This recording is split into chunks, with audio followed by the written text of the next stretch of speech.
Terry Becker Fritz. I'm Reg Morrow Robinson. Daily, our news feeds report natural and man-made disasters.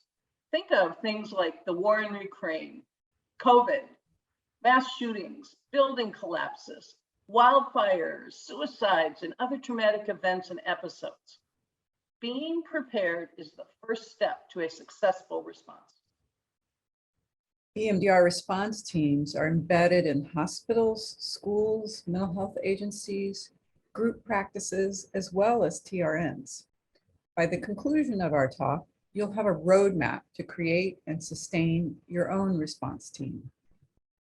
Terry, what are some of the challenges you've heard leaders of EMDR response teams face that we will discuss? The structure and policies are not as comprehensive as they could be.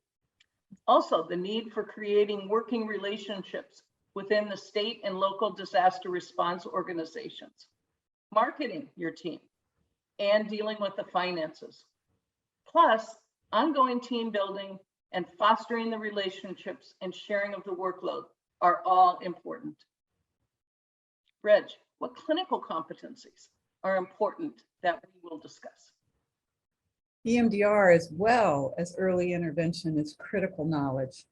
A well-oiled response team has the capacity to adapt to the needs of the disaster and transition cases from one provider to another as they utilize the same suite of protocols, including psychoeducation, stabilization, group, and individual protocols.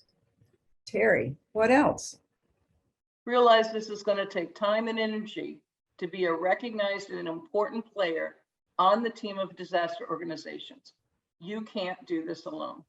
Use the resources we've developed and provided for you to help you sustain a strong response network. We invite you to the EMDR 2022 Changing Lives Annual Virtual Conference on September 10 through 18.